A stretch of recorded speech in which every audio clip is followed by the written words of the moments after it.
J'ai décidé il y a quelques années qu'à mes 30 ans, je changerais de vie. Et donc, on était parti avec mon conjoint à chercher soit à reprendre une exploitation ou moi je changerais de travail, mais pas obligatoirement s'installer tous les deux.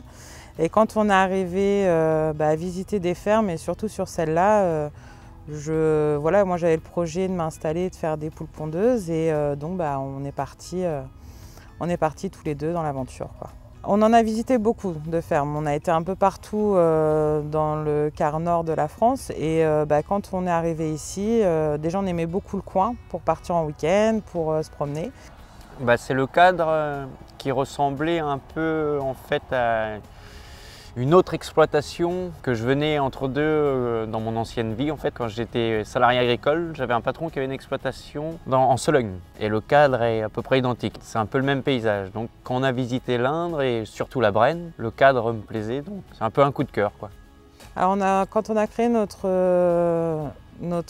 atelier de poules pondeuses, on a fait une étude de marché sur ce qui se faisait dans l'Indre. Et on a vu qu'il n'y avait pas énormément de producteurs en œufs bio. C'était un atelier qui ne vient pas du milieu agricole plus que ça, me paraissait abordable pour pouvoir créer un atelier. Je ne me serais pas vue commencer avec des bovins ou des ovins. Et donc au début on a démarché pas mal de magasins et après le bouche à oreille a fait pas mal son affaire et on a pas mal de clientèle maintenant qui viennent sur la ferme et on écoule toute notre production, on n'a même pas assez d'œufs. On est obligé d'augmenter notre cheptel. Alors nous avons repris cette exploitation un peu à l'identique de l'ancien propriétaire, c'est-à-dire lui il avait tout mis en grande culture, sauf qu'on avait rajouté un atelier pour poules pondeuses pour ma conjointe qui voulait s'installer et un gîte. Sauf qu'au fil des mois, nous nous sommes rendus compte que les terres de Brenne n'étaient pas des terres de culture et qu'il fallait modifier le projet si on voulait s'en sortir. Donc nous avons fait une étude économique et nous allons intégrer d'ici 2021 un atelier vache allaitante avec une remise des 3/4 de la ferme en herbe, un atelier porcin d'engraissement et poulet et pintade de chair, et le tout en vente directe. Alors notre intégration s'est passée pas trop mal, mais avec la Covid, on n'a pas pu faire tout ce qui était prévu. Il devait y avoir un pot qui devait se faire sur la ferme pour rencontrer vraiment tous les élus, avec la chambre, avec Terre de Liens, vraiment. Et ça n'a pas pu se faire, donc malheureusement. Mais après, on a une bonne intégration au niveau du parc, au niveau de la mairie de René. Et on fait le marché sur l'été sur le village. On a invité à tout ce qui peut être événementiel. Donc au niveau de l'intégration, même avec les autres agriculteurs, tous les voisins, c'est vrai qu'on a été très très bien intégrés.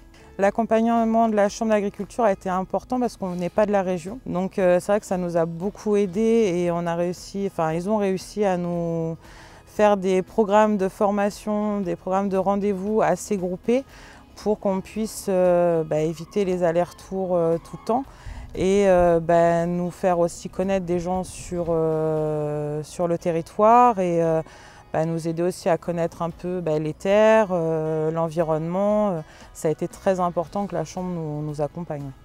L'accompagnement de la Chambre d'agriculture nous a permis une simplicité dans toutes les modalités à remplir afin de s'installer et de grouper pas mal de rendez-vous, même autres que la Chambre d'agriculture. Donc oui, ça a été un très bon accompagnement et une facilité d'installation, je pense.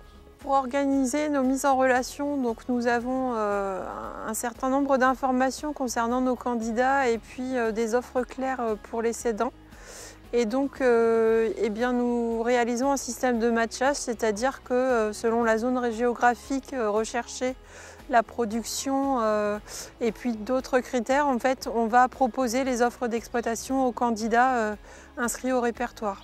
L'objectif étant d'arriver à ce que les gens se rencontrent et qu'il y ait le plus de matchs possible entre le candidat et cédant. Et puis on propose aussi ce qu'on appelle des farm dating pour que les gens se rencontrent. Et on peut arriver à des rencontres qu'on n'avait pas prévues, donc c'est là où l'humain est important aussi. Alors les candidats qui ne sont pas issus du département, qui souhaitent s'installer dans l'Indre, eh bien nous leur faisons un programme sur mesure pour éviter qu'ils se déplacent plusieurs fois. Donc on leur prépare un programme prévisionnel, rendez-vous avec les conseillers de la chambre, les banquiers, des comptables. C'est vrai, quand on arrive, qu'on ne connaît personne dans un département, eh bien, il faut qu'il y ait un interlocuteur qui fasse ça, et c'est le rôle de la Chambre d'agriculture dans le cadre du répertoire départ installation. Les conseils que je peux donner pour ceux qui veulent s'installer, c'est de bien réfléchir leur projet, de ne pas s'arrêter aux premières exploitations qu'ils trouvent et de se faire accompagner surtout, que ce soit par la Chambre et différents organismes qui peuvent nous conseiller, que ce soit en terre, en bâtiment, en élevage, en tout. Se faire accompagner un maximum, c'est très important en fait pour réussir son installation.